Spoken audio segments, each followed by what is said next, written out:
सबसे पहला टॉपिक लिखो आज का, when input GST is greater than output GST.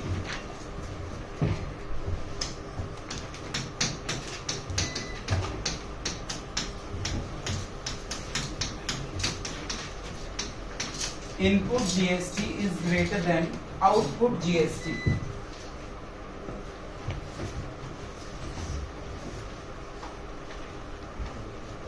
Step number one.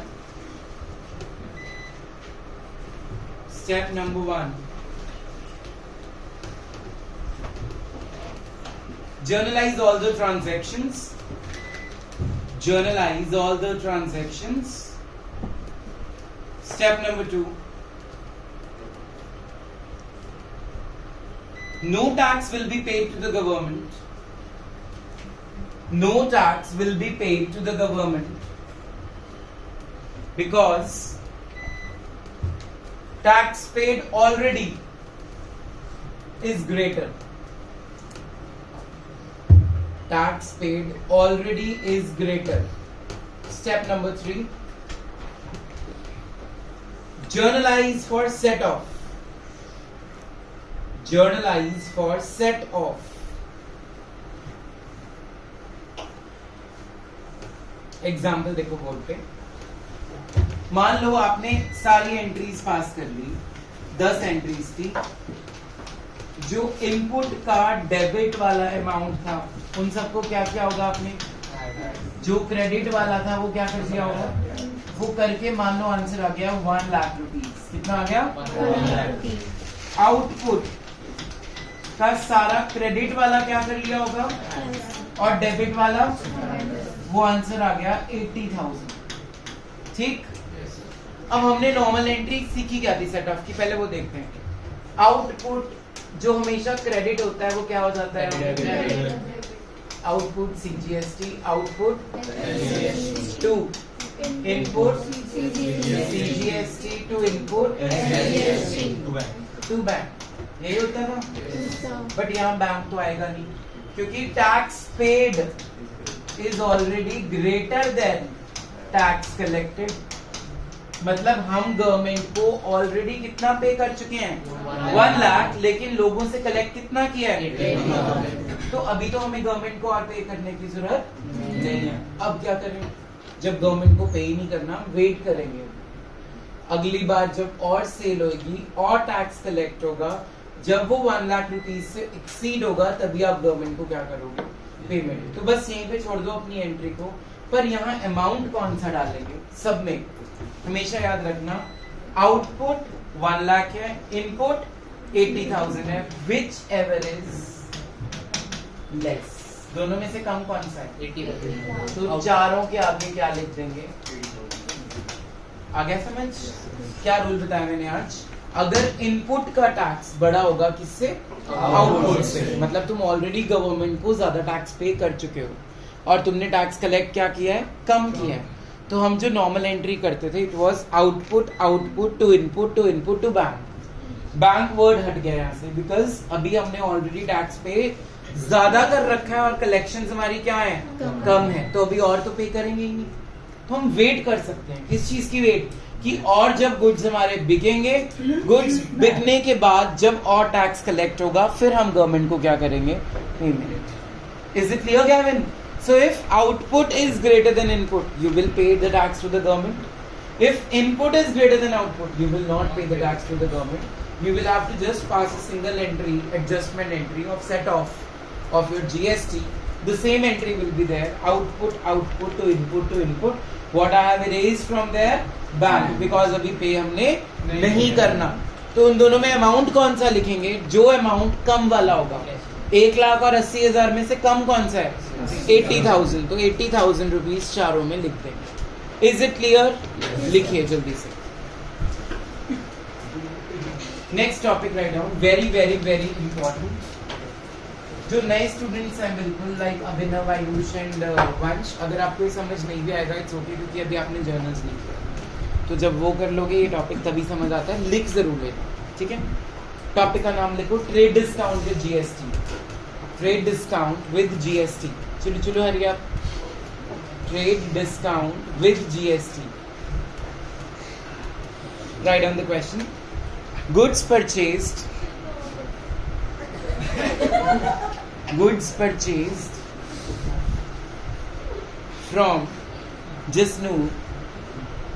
Goods purchased from Jasnoor. 1 lakh. Trade discount 10%. Trade discount 10%. Cash discount भी 10%. Cash discount भी 10%. GST 6%. GST 6%. कौन सा GST?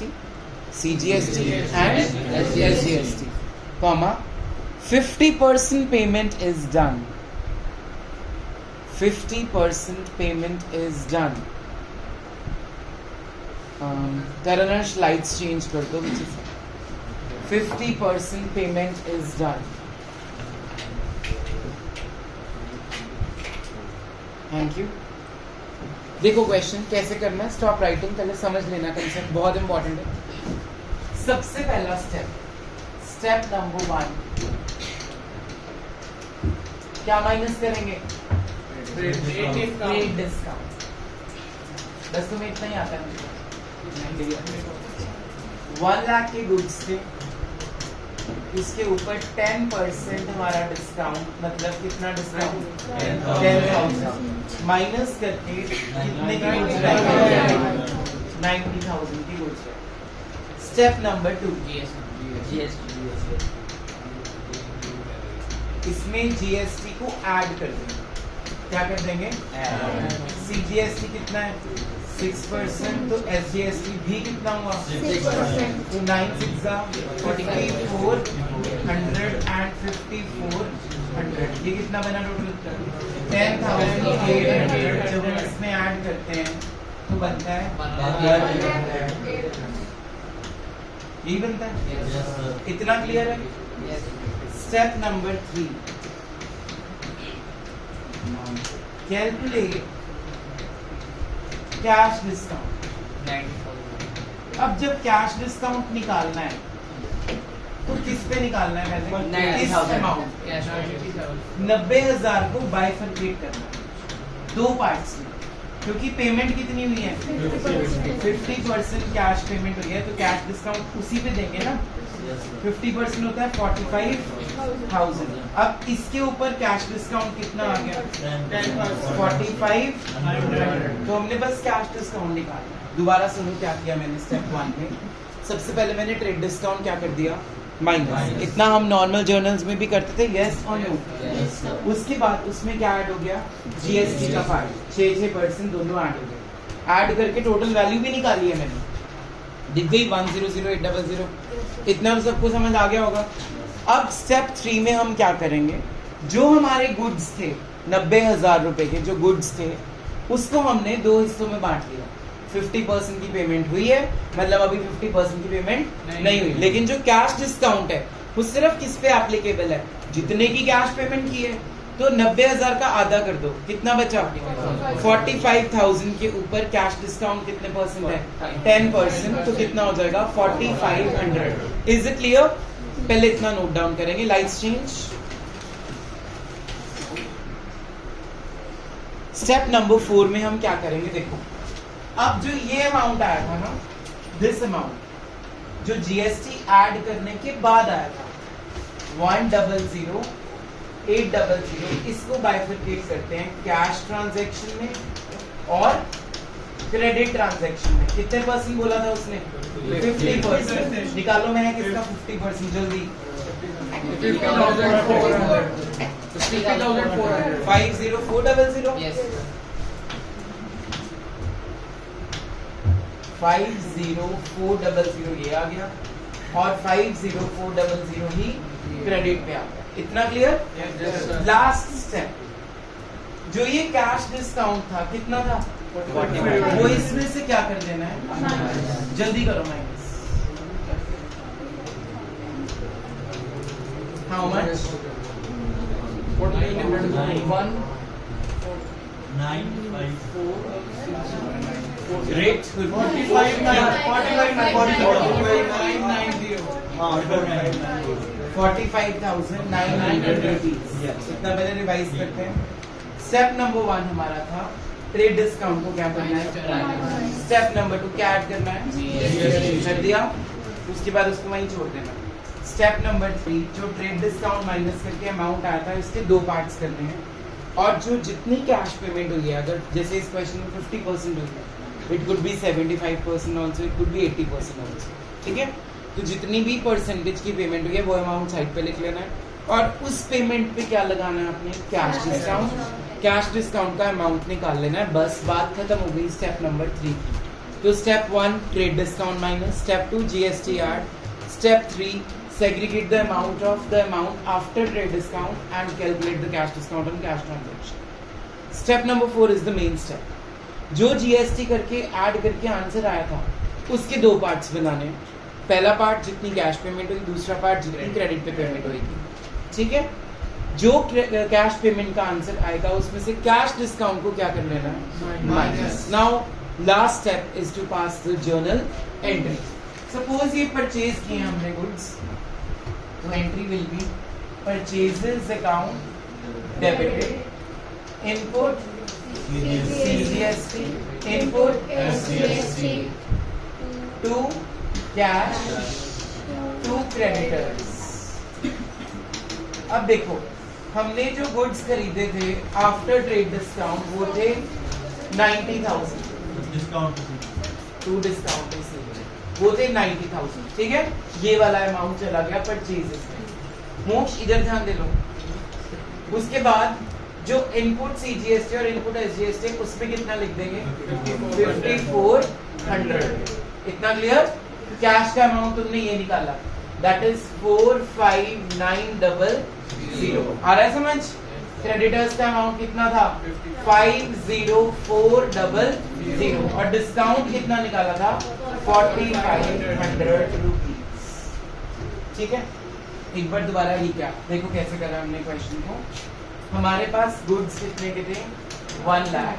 स्टेप नंबर 1 क्या माइनस करना है, माइनस करने के बाद आंसर क्या आ गया, 90,000। स्टेप नंबर 2 इसमें क्या ऐड कर देना है, GST, that was 5400 and 5400, total figure is 100,800।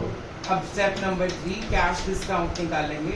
Cash discount निकालने के लिए इस अमाउंट को, इस 90,000 को जितनी पेमेंट की हुई थी 50% पेमेंट की थी, तो अमाउंट कितना आ गया, 45,000। उस पे 10% कैश डिस्काउंट का अमाउंट कितना आ गया, 4500 रुपीज, ठीक है। मेन स्टेप नंबर 4 जो ये अमाउंट आया था इसको 2 पार्ट्स में डिवाइड करेंगे। कितना बन रहा था, 50,400 एंड 50,400। ये आ गई कैश पेमेंट और ये आ गया क्रेडिट। जो कैश पेमेंट होगी उसमें से ये कैश डिस्काउंट क्या कर देना है, ये कितना बन रहा था, 4,590, ठीक है। अब हम नॉर्मल एंट्री परचेजेस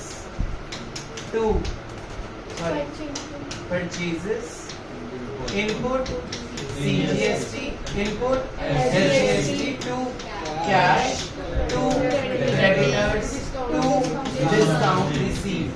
इसमें कितना जाएगा, 90,000। इसमें 5400। कैश में ये जो तुमने निकाली फिगर 45900, क्रेडिटर्स में 50400 एंड डिस्काउंट में 4500।